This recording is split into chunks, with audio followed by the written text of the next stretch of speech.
Fala galera, tudo bem? Hoje, essa questãozinha do PISM 2, uma questão bem legal sobre gases. E quando o assunto é gases, a galera costuma dar uma travada, a galera costuma ficar um pouco inseguro. Por quê? São exercícios que normalmente exigem de você uma interpretação do enunciado para você compreender qual é o problema, para depois fazer a continha. A continha acaba sendo até o menor dos problemas, depois que você consegue compreender o exercício. Isso costuma ser uma pegada bem complicada.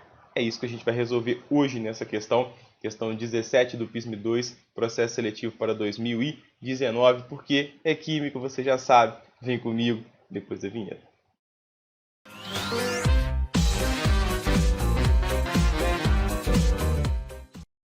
Olha só, pessoal, que questão interessante, ó. O mergulho em cavernas é uma atividade de alto risco. No gerenciamento do gás em mergulho em cavernas, utiliza-se a regra do 1/3. 1/3, né? Aí divide-se a quantidade do gás contido do cilindro por 3, dos quais 1/3 do gás será consumido no caminho de ida, 1/3 do gás será usado no caminho de volta para sair da caverna e 1/3 restante fica como segurança para ser usado em cenários de emergência. Considere um mergulhador que entre em uma caverna possuindo 240 atmosferas de gás em um cilindro de capacidade igual a 0,006 metros cúbicos. Após consumir 1/3 do gás, inicia imediatamente o regresso. Suponha que o consumo de gás pelo mergulhador seja constante durante todo o trajeto e que a temperatura no interior da caverna seja de 20 graus Celsius. O número de mols de gás que restará no cilindro ao sair da caverna será de. Então ele quer saber quanto vai restar no cilindro. Para isso, pessoal, a gente precisa compreender o que o exercício está falando com a gente, como o exercício quer que seja resolvido a questão. Então eu vou começar primeiro tentando contextualizar com você a ideia, né? O exercício quer que a gente absorva da seguinte maneira: a gente vai ter, né, um camaradinho ali que entrou em uma caverna, então a gente tem o nosso mergulhador, tá ele aqui com o seu cilindro, ele entrou dentro, né? Tá ali dentro de uma caverna e ele vai fazer o seu mergulho dentro dessa caverna. Então a gente tem aqui a água e o nosso mergulhador vai lá explorar essa profundeza que ele quer ali. O que a gente precisa saber? A gente sabe que aqui dentro desse cilindro existe um número de mols total.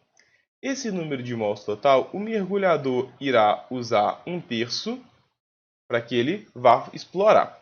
Depois ele usará 1/3 para que ele possa retornar. E vai sobrar, né, do retorno dele 1/3 de gás, que é para emergências. Então nós vamos ter essa situação. Nosso mergulhador, ele está lá na caverna, ele vai entrar na água, vai gastar 1/3 do gás explorando e vai precisar de 1/3 para voltar. Vai sobrar, de critério de emergência, 1/3 dos gases. Então é esse o problema. O que você precisa descobrir então? Precisa descobrir a quantidade de gás que existe dentro daquele cilindro para você saber qual é 1/3 gasto para ir, 1/3 gasto para voltar e 1/3 que sobra, que é a pergunta dele. Então a gente precisa descobrir esse tipo de informação. Antes então de aprofundar e resolver a questão, eu queria trocar uma ideia. Primeiro, te mostrar que é muito importante você interpretar o exercício, contextualizar o problema, ver o que está acontecendo. Isso é fundamental nos exercícios de gases. Outra coisa que acontece muito comumente é o pessoal, quando está resolvendo questões de gases, se perder nas possibilidades. Aqui está um mapa mental, né? Tá até indicado aqui embaixo. É um mapa mental que é um trabalho paralelo que eu executo no meu Instagram. Então tem resumos, tem mapas mentais de diversos temas lá. Se você achar isso aqui interessante, vai no meu Instagram, me segue lá, curte, faz o download do mapa mental e tem outros para você seguir. Aqui eu deixei um resumo para você das principais leis de transformações gasosas e deixei destacado também a equação de Klepper. Por quê? Não vou discutir essas transformações porque não é o foco do exercício agora, em outro momento eu faço isso. Eu quero esclarecer com você, acho que a maior dúvida que aparece quando eu estou dando aula é essa aqui, ó.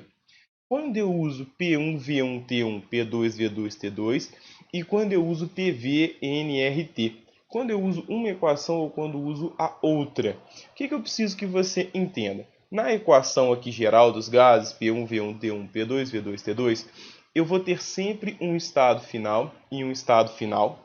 E nessas transformações gasosas que eu tenho início e fim, aqui tem uma condição, que é a condição que os experimentos foram feitos, de Boyle-Mariotte, Charles e Gay-Lussac. Aqui eu preciso que a massa do gás, ou então o número de mols do gás, eles permaneçam constante durante as transformações. Então eu te dou uma condição inicial, te dou uma condição final, falo da transformação gasosa. O que é transformação gasosa? É mexer em alguma variável, pressão, volume ou temperatura. Se eu fizer essa mudança de alguma variável, mantendo a massa ou o número de mols constante, eu uso P1, V1, T1, P2, V2, T2. Agora, quando a pergunta é de uma situação específica, ele não está falando de um estado inicial, não está falando de um estado final, ele está te perguntando algo específico daquele momento, naquela configuração. Como assim naquela configuração? Em uma pressão, em uma temperatura e em um volume. É específico. Eu não estou te fornecendo conjuntos de dados para você analisar a transformação. Eu estou pegando um conjunto, uma pressão, um volume e uma temperatura e estou te perguntando daquele estado, daquele momento. Eu uso a equação de Clapeyron. E aqui o número de mols ele é variável. A gente pode ter estados diferentes e o número de mols pode variar. Então é assim que a gente distingue. Arthur, ok, até conseguir acompanhar, mas como eu aplico isso? Vamos olhar o nosso caso aqui então. Ó. O que nós temos aqui? Vamos anotar os dados do exercício. Sempre faça isso, né? Fiz esse parênteses para te mostrar como eu vou aplicar isso e vou te mostrar agora na hora que for resolver. Lê o enunciado todo, esquematiza a ideia se for possível, igual eu fiz aqui, para você interpretar o que está acontecendo. Depois disso, é sempre legal você anotar todos os dados que ele está te fornecendo. Ele te disse que essa caverna, né, ela tem aí uma pressão, né, o gás, perdão, tem uma pressão de 240 atmosferas. Então você sabe que a pressão ela é de 240 atm. Ele te falou que o cilindro tem uma capacidade de 0,06 metros cúbicos. E ele te diz, né, que a temperatura da caverna ela é igual a 20 graus Celsius. E ele te pergunta o número de mols de gás que restará no cilindro ao sair da caverna. Pessoal, isso aqui é a condição do mergulhador. Ele chegou, o cilindro dele tem uma pressão de 240 atm, tem um volume de 0,006 metros cúbicos na temperatura de 20 graus Celsius. Ou seja, não está te falando de transformação, está te dando os dados da condição daquele cilindro no início.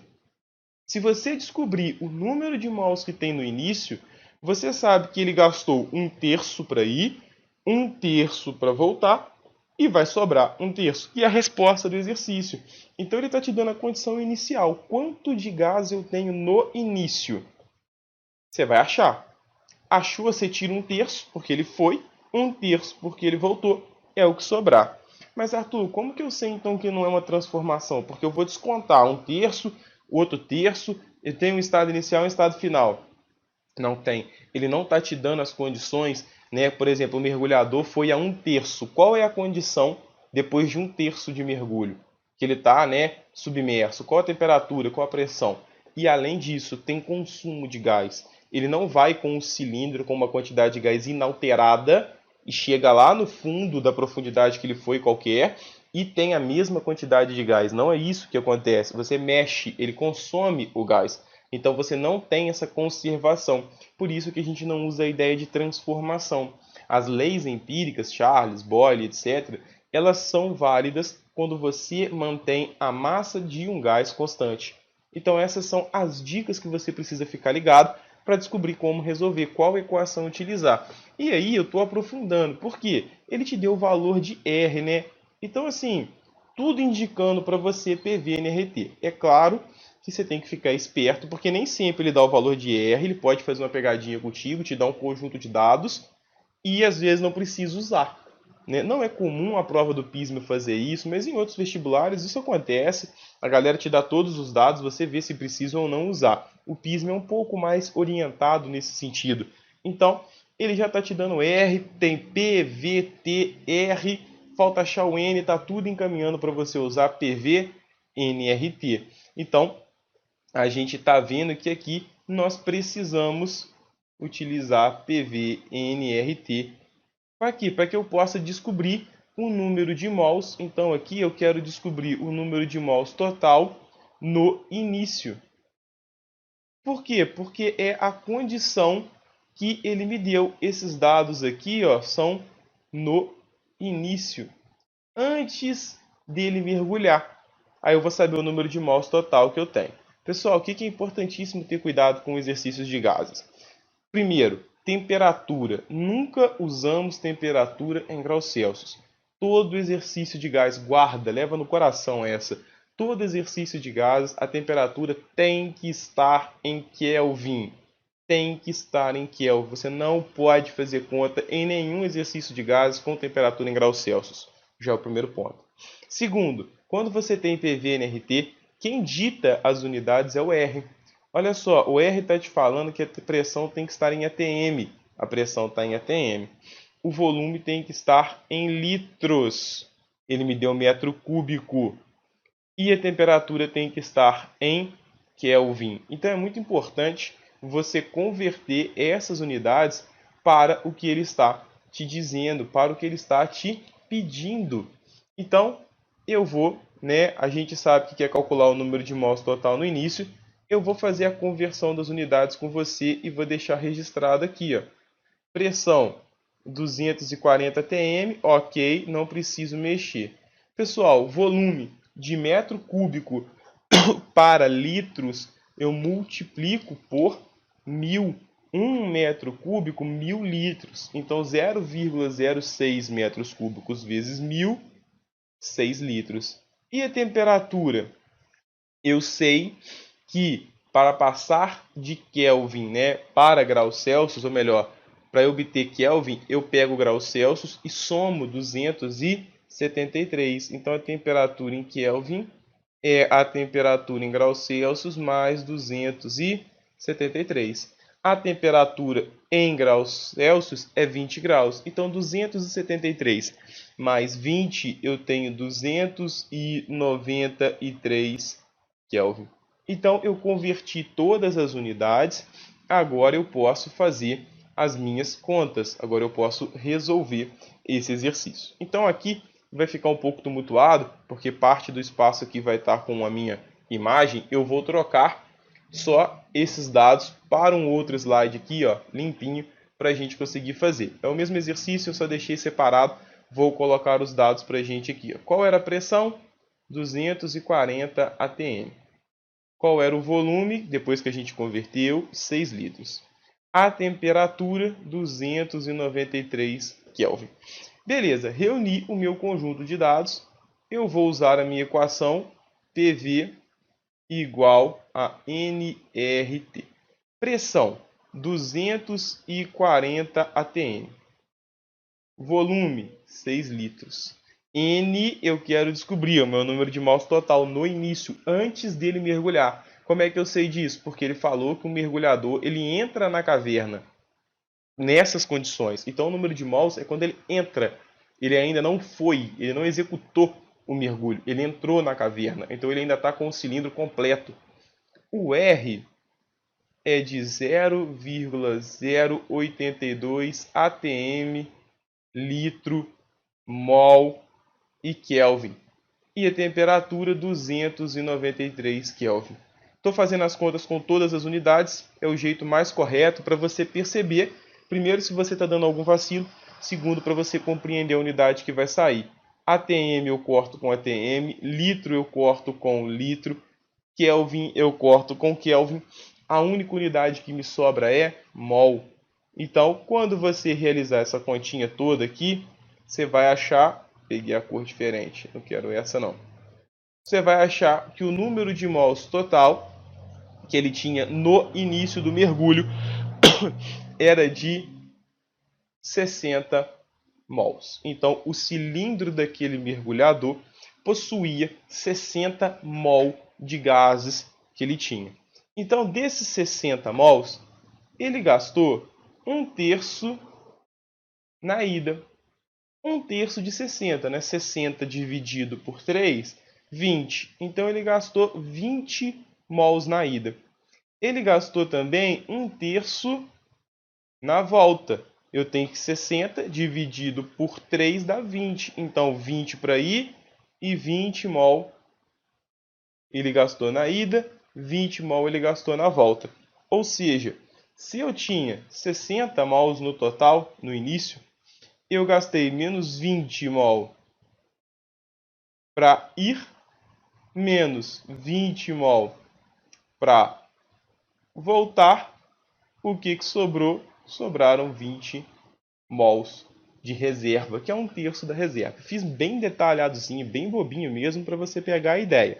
Você sabe que 20 mols é o seu todo, é o seu total. Um terço é 20 mols dos 60. Então 20 foi, 20 voltou, sobraram 20 mols.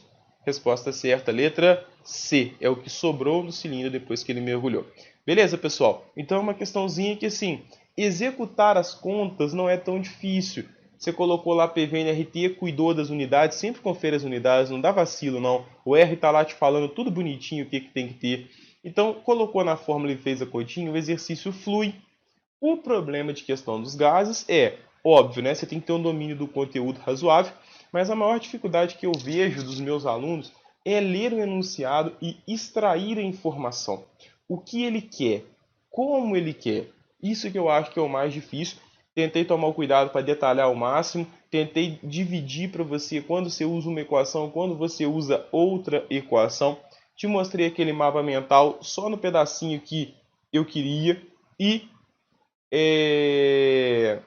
vou deixar aí então para que você confira se você compreendeu esse exercício, se eu te ajudei a entender um pouco sobre gases. Beleza? Pessoal, como eu disse lá no meu Instagram, eu realizo um trabalhinho paralelo com mapas mentais e resumos. Vou deixar, ó, provavelmente aqui em cima o meu Instagram para você seguir. Peço que você curta esse vídeo, que você compartilhe esse vídeo. Me segue lá no Instagram, que eu vou tentar ajudar vocês sempre. Se tiver alguma crítica construtiva, manda direct que a gente conversa. Pessoal, obrigado, bons estudos, valeu!